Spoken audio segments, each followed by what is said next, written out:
En el siguiente tutorial vamos a explicar el proceso de solidificación de una pieza. La solidificación es una de las técnicas más importantes de procesamiento para la fabricación de los materiales. Los materiales fundidos se solidifican a medida que se enfrían por debajo de su temperatura de solidificación. Este proceso se desarrolla en dos etapas. En la primera, se forman núcleos de fase sólida a partir del líquido y en la segunda, los núcleos crecen a medida que los átomos del líquido se unen a los núcleos hasta que no quede más. La curva de enfriamiento muestra cómo disminuye con el tiempo la temperatura de un material. En el punto A podemos ver que el líquido se vierte en un molde a temperatura de vertido. De ahí se va al punto B, donde empieza a alcanzar la temperatura de solidificación. Del punto B al C, si el líquido no está bien inoculado, debe subenfriarse para permitir que la nucleación sea homogénea. La pendiente de la curva de enfriamiento antes de la solidificación es la velocidad de enfriamiento. En el punto C comienza la formación de núcleos. El calor latente de fusión se elimina e incrementa la temperatura. Del punto C al D incrementa la temperatura del líquido, formando núcleos, y a este paso se le llama recalescencia. Del punto D al D se da la solidificación del material, que procede de manera isotérmica a la temperatura de fusión conforme el calor latente perdido en la solidificación continúa balanceado con el calor perdido en el enfriamiento. A esta región donde la temperatura es constante se le llama interrupción térmica. El punto E es donde ya se completa la solidificación y la pieza se enfría hasta alcanzar la temperatura ambiente. La velocidad a la que ocurre el crecimiento del sólido depende de la rapidez de enfriamiento o rapidez de extracción de calor. Una mayor velocidad de enfriamiento produce una solidificación rápida o tiempos de solidificación cortos.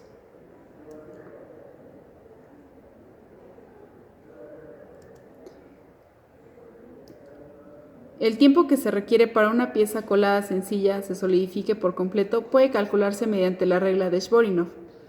En esta ecuación podemos ver que B es el volumen de la pieza colada y representa la cantidad de calor que debe eliminarse antes de que ocurra la solidificación. El A es el área de superficie de la pieza colada en contacto con el molde y representa la superficie a partir de la cual puede transferir el calor de fuerza de la pieza colada. N es una constante y que normalmente vale 2. B es la constante del molde que depende de las propiedades y temperaturas iniciales del metal y del molde. Podemos observar diferentes geometrías de piezas y cada una va a solidificar a una temperatura distinta.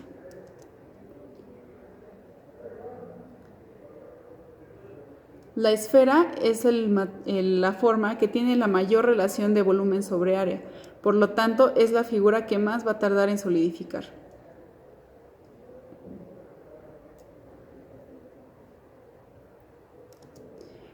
En términos generales, la regla de Shvorikov nos da la geometría de la pieza colada y las condiciones de transferencia de calor. En las mismas condiciones, una pieza con volumen pequeño y un área de superficie grande enfriará más rápido. Y en este problema podemos ver el tiempo de solidificación de diferentes piezas. Tenemos aquí diferentes medidas de placas con diferentes tiempos de solidificación y en lo que vamos a ver una tabla que representa los valores que nos da cada pieza. Podemos ver aquí cada lado de la lámina el tiempo de solidificación y vamos a sacar el volumen, el área, su relación junto con el tiempo de solidificación para crear una gráfica que aquí, para que la gráfica nos sea útil, tenemos que sacar el logaritmo de las dos relaciones, volumen sobre área y tiempo de solidificación. La gráfica nos tiene que dar una línea recta, pero habrá valores que no lleguen como tal al punto recto. Habrá que tomar los valores que se acerquen más a la línea recta de la gráfica. Existen también diferentes efectos de solidificación. Todo esto depende también del tiempo de solidificación de la pieza, así como del material. Para esto tenemos diferentes geometrías de moldes o de piezas que vamos a dividir en secciones. A continuación explicaremos las mazarotas que sirven para que una pieza pueda solidificar de manera correcta y no tenga defectos.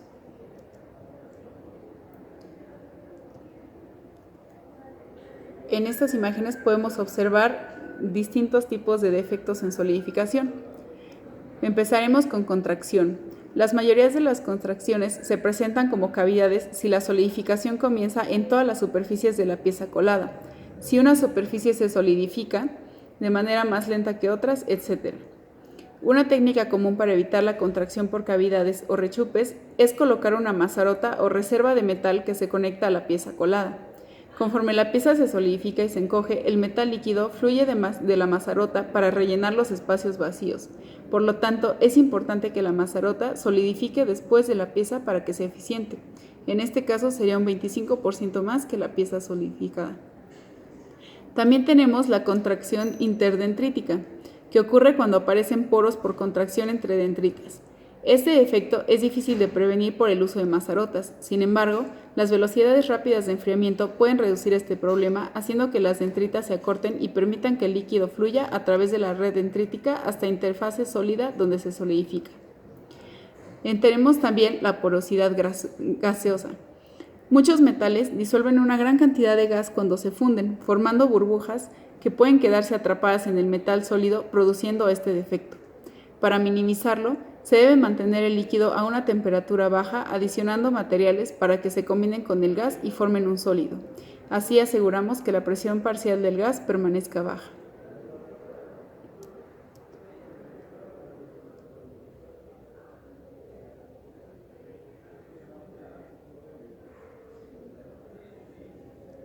En esta imagen podemos observar que una figura se va a dividir en diferentes secciones para que solidifique de manera correcta. Tenemos la sección principal y la de aquí arriba, donde se va a compensar con el material que fluya de la mazarota. Los materiales solidifican de manera diferente si son puros o si son aleaciones. En este caso, el metal puro podemos ver que en estos puntos, tenemos la gráfica en donde empieza la temperatura de vertido. De aquí comienza el tiempo de solidificación de la pieza, donde se va a mantener una línea horizontal constante. En esta etapa se van a crear los núcleos de solidificación de la pieza. En las diferentes etapas, aquí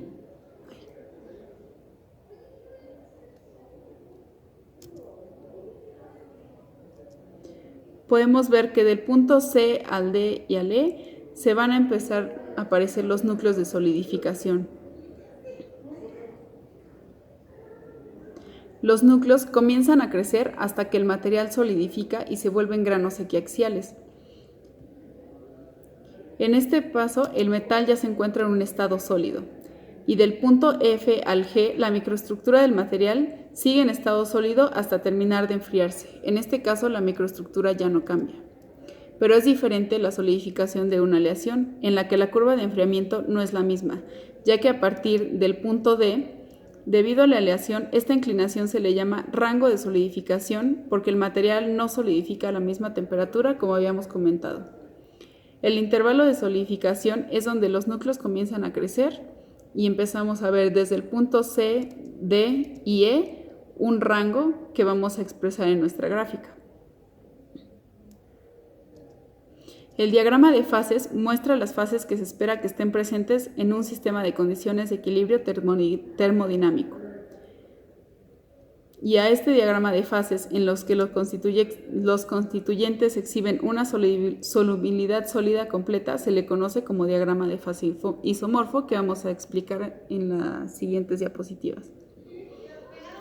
Aquí podemos ver un rango de temperaturas que van a variar dependiendo del porcentaje que tenga aquí el material. Vamos a crear una curva tomando de referencia diferentes puntos de la curva de enfriamiento. Vamos a tomar punto A, punto B y los vamos a reflejar aquí en la gráfica. Como podemos observar, en esta gráfica se muestran diferentes curvas de las que van a tomar estos puntos que van a crear la estructura. Ahora, en esta figura podemos ver los efectos de varios elementos de aleación sobre la resistencia a la fluencia del cobre. Los átomos de níquel y zinc son casi del mismo tamaño que los átomos del cobre, pero los del berilio y el estaño son diferentes. El incremento de la diferencia entre los tamaños atómicos y las cantidades del elemento de aleación incrementan el endurecimiento por la solución sólida. Y también podemos observar que el efecto de las adiciones de zinc al cobre sobre las propiedades de aleación endurecida por la solución sólida. El incremento del contenido del zinc no es común del endurecimiento por la solución.